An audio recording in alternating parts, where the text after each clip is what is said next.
Bienvenue dans ce premier épisode de la série Synthétiseur, un petit cours en 4 parties qui va t'apprendre à monter une activité rentable en explorant ta curiosité et en partageant tes connaissances sur Internet. Si tu es quelqu'un de naturellement curieux, créatif, touche à tout, si tu veux vivre de la création de contenu mais que tu as le syndrome de l'imposteur, ou alors que tu n'arrives pas à rester concentré sur une niche, reste attentif parce qu'il y a de bonnes chances que ce cours te retourne le cerveau. Je te recommande fortement de suivre la série dans l'ordre, donc je te mettrai tous les liens dans la description. Et sache également que tu n'as pas besoin de prendre des notes. Je t'ai préparé une fiche résumée qui condense tout ce qu'on va voir en seulement quelques pages. Et je t'ai même rajouté en bonus mes 5 livres préférés pour les synthétiseurs. Donc pour recevoir gratuitement la fiche, le lien est en description. Pour commencer, je vais revenir rapidement sur mon parcours en tant que créateur.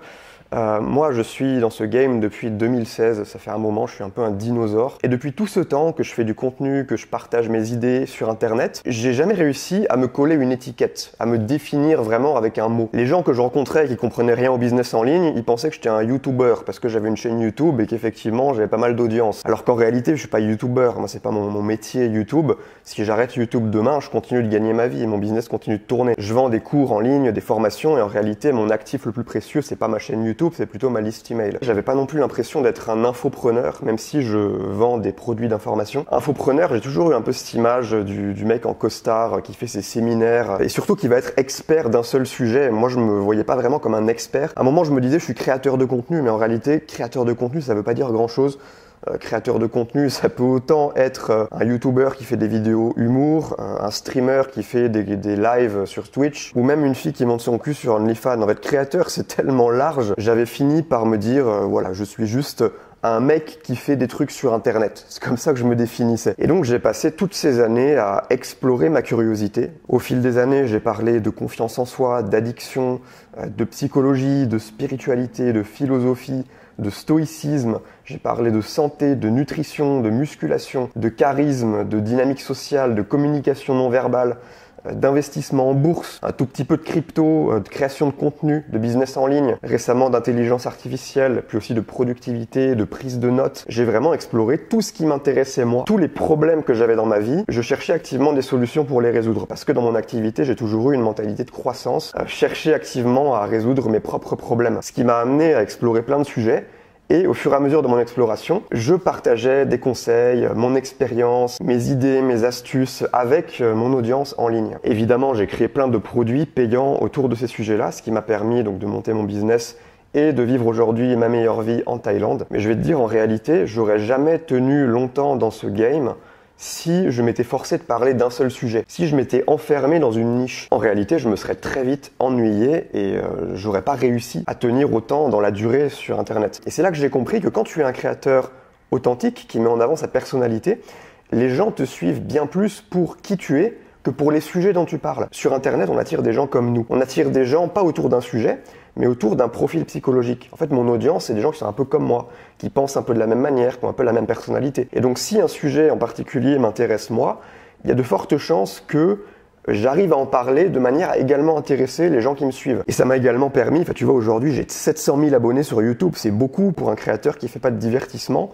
Et une des raisons à ça, c'est que j'ai réussi à toucher beaucoup d'audience en explorant plein de sujets différents. Et si j'étais resté borné à une seule niche, j'aurais beaucoup moins d'abonnés aujourd'hui en réalité. Même si, bon, les abonnés, on s'en fout un peu, mais tout ça pour te dire que tu peux toucher plein d'audiences et fédérer non pas autour d'une thématique, mais autour de ta personnalité, autour de ta philosophie personnelle, autour de ta manière de voir le monde. Et il y a un peu plus d'un an, j'ai découvert sur le marché anglophone des créateurs qui parlait de tout ça, de cette idée de ne pas avoir de thématique, d'être sa propre niche. J'ai découvert notamment Andrew Kirby, j'ai découvert Danko, j'ai découvert Naval Ravikant, et j'ai découvert surtout ce concept de synthétiseur de connaissances. Et immédiatement, quand j'ai compris ce que ça voulait dire, j'ai eu un énorme déclic. Je me suis dit, en fait, voilà ce que je suis. Je suis pas un mec qui fait des trucs sur Internet. Je suis un synthétiseur. Ce qui nous amène à cette série aujourd'hui, le synthétiseur de connaissances, dans laquelle on va plonger en profondeur dans cette méthode, dans ce modèle de création. Et aujourd'hui, dans cette vidéo, maintenant que l'introduction est terminée, je vais t'expliquer concrètement qu'est-ce que c'est qu'un synthétiseur. Le synthétiseur, c'est un nouveau modèle qui te permet de gagner ta vie sur Internet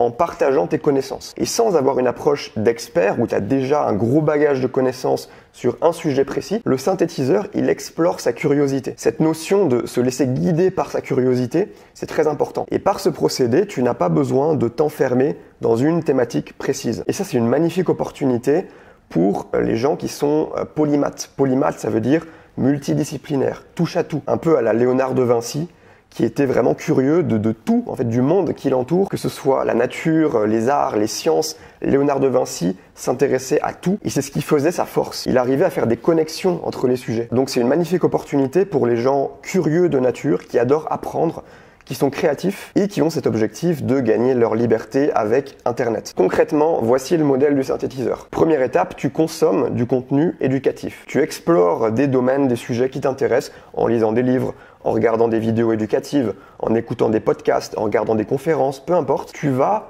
chercher la connaissance dans le monde extérieur. Tu vas satisfaire ta propre soif de connaissance. C'est pour ça que je disais c'est très important d'aimer apprendre. Sinon ça marche pas. Mais ça probablement que tu le fais déjà dans une certaine mesure. Tu es curieux, tu apprends, tu te formes. Deuxième étape, tu synthétises tes connaissances en prenant des notes. L'idée c'est pas juste par exemple de lire un livre et finalement 3 semaines plus tard t'as déjà oublié la moitié et 6 mois plus tard t'as oublié 99%. L'idée c'est vraiment de collectionner les connaissances, d'organiser les informations et de reformuler les idées avec tes propres mots. Et ça, tu le fais d'abord pour toi. Tu le fais d'abord parce que tu es sincèrement intéressé par les sujets que tu explores. Tu as envie d'en apprendre plus, tu as envie de progresser dans ces domaines, donc naturellement, tu vas prendre des notes pour intégrer la connaissance et pouvoir t'en resservir plus tard. Donc ces 2 premières étapes, dis-toi qu'il y a déjà plein de gens qui le font juste pour eux, qui sont pas créateurs de contenu, mais qui le font parce que ça les intéresse, parce que ils sont curieux de nature. Mais nous, on va aller plus loin. 3e étape, on va partager nos découvertes, nos connaissances, nos synthèses sur les réseaux sous forme de contenu. Alors soit vidéo, ça peut être vidéo,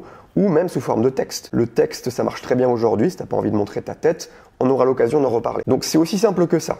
Consommer du contenu, organiser tes connaissances, partager tes synthèses sur les réseaux. En fait, le synthétiseur, c'est un passeur de savoir. Son rôle, c'est de transformer la connaissance brute en contenu clair et digeste pour les gens qui, eux, n'auront pas le temps et pas l'énergie d'aller faire toutes ces recherches par eux-mêmes. Le synthétiseur, c'est ce créateur de contenu qui va passer 10 heures à explorer un sujet en profondeur et qui va compacter le pur nectar de ce qu'il a découvert dans une vidéo de 10 minutes. Et ça, les gens adorent parce que ça leur fait gagner un temps fou. Après, évidemment, s'ils veulent, ils peuvent aller creuser, mais la plupart ne le feront pas parce qu'ils n'ont pas le temps, parce qu'ils n'ont pas envie de se plonger pendant des heures dans des bouquins, parfois un petit peu techniques, avec une certaine barrière à l'entrée. Ça, c'est le job du synthétiseur. Apporter à l'audience sur un plateau des synthèses digestes avec des explications simples, une bonne pédagogie et tout ça enrobé dans une énergie authentique. Le synthétiseur attire une audience qui lui ressemble. Tu sais, aujourd'hui, il y a un truc dont les gens n'ont jamais pris conscience parce que ça s'est fait progressivement, mais les réseaux sociaux, c'est la nouvelle société dans laquelle on vit. Instagram, YouTube, Twitter, c'est plus juste des petites applications colorées sur ton téléphone. C'est le nouveau monde, c'est là que les gens interagissent entre eux. Aujourd'hui, c'est 5 milliards d'êtres humains qui ont accès à Internet. En 2024, les humains discutent dans des groupes Telegram, s'éduquent avec des vidéos YouTube, débattent de l'actualité sur Twitter, achètent des trucs sur Instagram, cherchent du travail sur LinkedIn, font des rencontres sur Tinder et comblent l'ennui assis sur le siège des toilettes avec TikTok. La nouvelle opportunité qui s'offre à nous en tant que créateurs avec Internet, c'est qu'on peut toucher toute l'humanité. En théorie, évidemment, ça dépend de ta langue, de ce dont tu parles. Le but, c'est pas de faire des milliards de vues, mais tout ça pour dire que qui que tu sois, si tu as la bonne approche, le bon message, la bonne stratégie, c'est très facile en réalité d'attirer une petite audience de gens qui sont comme toi. Avant Internet, si t'habitais dans une ville de 5000 habitants, des gens qui pensent comme toi, qui ont les mêmes délires que toi, il n'y en avait peut-être pas beaucoup dans ta ville, mais aujourd'hui, tu as cette espèce de masse d'audience globale dans laquelle tu peux lancer un message et qui va attirer des gens avec qui ça résonne comme un aimant. Tu comprends la dynamique, comment ça fonctionne? Et quand tu es synthétiseur, ça je te le disais dans l'intro, tu ne bases pas ton contenu sur une niche, sur une thématique. En réalité, tu peux explorer tous les sujets que tu veux en suivant ta curiosité. Le socle de ton contenu, c'est toi, en fait, ta personnalité. Et ce que tu vas attirer comme audience, ce sont des gens comme toi, qui ont un peu le même profil psychologique, qui sont câblés un peu de la même manière, qui partagent les mêmes valeurs, les mêmes désirs, les mêmes ambitions. C'est ça ta vraie thématique. On en reparlera plus en détail demain, mais le synthétiseur, il attire une audience qui lui ressemble. Dans ce contexte, tu es beaucoup plus libre parce que tu peux parler de tout ce que tu veux, tout ce qui t'intéresse, sans te mettre de barrières, sans te dire « Ah bah non, moi je suis un créateur fitness,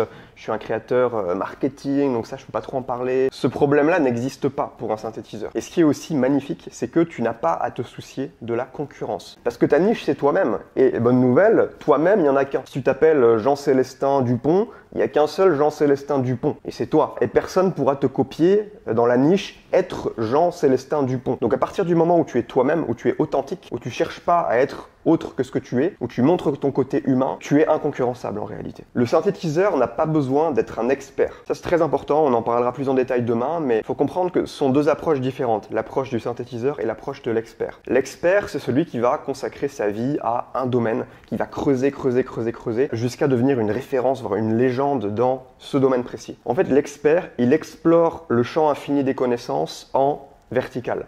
Et le synthétiseur, au contraire, il explore le champ infini des connaissances en horizontal. Au lieu de creuser un énorme trou et d'aller le plus profond possible, il va creuser plein de trous en allant là où sa curiosité lui dit d'aller. Et parfois, tu vas creuser des trous et sous terre, ça va se rejoindre. Et puis, un autre avantage d'être un synthétiseur, c'est que tu peux régulièrement te réinventer parce que c'est dans ton ADN. C'est dans ton ADN de souvent changer de sujet, d'aller tester des trucs, de faire des expériences. Et ton audience aura l'habitude de ça, de te voir parler de plein de choses différentes, donc ça ne va gêner personne en réalité. Le synthétiseur a une mentalité de croissance. Le synthétiseur ne veut pas juste accumuler de la connaissance pour après avoir l'air intelligent, se la péter dans les dîners de famille. Alors évidemment, c'est très positif de se cultiver, par exemple de développer des connaissances historiques, d'apprendre sur des sujets où on va pas forcément faire quelque chose de cette connaissance, mais juste parce que ça nous intéresse. Simplement, le synthétiseur garde une mentalité de croissance. Le synthétiseur, il cherche activement à résoudre ses propres problèmes. Il cherche des informations utiles et pratiques qu'il va pouvoir utiliser dans la réalité matérielle pour progresser dans ses objectifs, dans ses projets,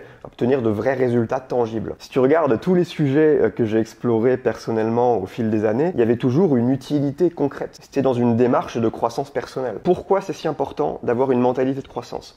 Parce que en résolvant tes propres problèmes, tu vas développer des méthodes, tu vas mettre au point des solutions et tu vas ensuite pouvoir te servir des méthodes que tu as utilisées pour améliorer ta propre vie, pour aider ton audience. Tu résous tes propres problèmes et ensuite tu vends la solution. Puisque le business, je le rappelle, c'est résoudre des problèmes. Pas de problème, pas de business. Mais il n'y a pas meilleur problème à résoudre que ce que tu as toi-même vécu. Parce que tu seras bien mieux placé pour aider les autres, pour les comprendre et pour leur proposer des solutions non pas juste théoriques, mais que tu as toi-même expérimenté. Et tu es d'ailleurs la preuve vivante que ça marche. Parce que ça t'a donné du résultat. J'ai lancé une 50aine de formations depuis 2016 et toutes les formations que j'ai lancées, c'était ça. C'était un problème que j'avais moi-même à la base dans ma vie. Il y avait une douleur, j'avais envie de régler ça. Donc j'ai trouvé, développé, élaboré des solutions pour résoudre mes propres problèmes. Je les ai résolus et j'ai vendu la solution. C'est hyper simple en réalité, mais on développera là-dessus dans les prochaines vidéos. Qui peut devenir synthétiseur? Alors la voie du synthétiseur, elle est évidemment pas faite pour tout le monde. Par contre, ça pourrait vraiment te convenir si tu te reconnais dans cette description. Tu adores apprendre, tu es quelqu'un de créatif, tu aimes cultiver ton esprit, tu as une mentalité de croissance, tu es curieux naturellement du monde qui t'entoure, tu adores lire, tu adores regarder des vidéos éducatives ou écouter des podcasts et tu aimes chercher des solutions pour améliorer ou optimiser ta vie. Donc maintenant tu comprends le modèle du synthétiseur dans les grandes lignes. Mais ça c'était juste un aperçu. Dans les prochains épisodes de cette série, je vais t'expliquer comment inventer ta propre niche personnelle, comment créer du contenu de qualité en explorant ta curiosité et comment monétiser ton activité et vivre de ton contenu. Je publie actuellement un épisode par jour sur ma chaîne YouTube. Selon le moment où tu regardes cette vidéo, peut-être qu'ils sont déjà sortis. Dans ce cas-là, tu auras tous les liens dans la description de cette vidéo. Et je te rappelle que tu n'as pas besoin de prendre de notes. Je t'ai fait une fiche résumée complète de toute la série synthétiseur. Pour la télécharger, c'est toujours dans la description, le premier lien. Je te dis à demain, ciao.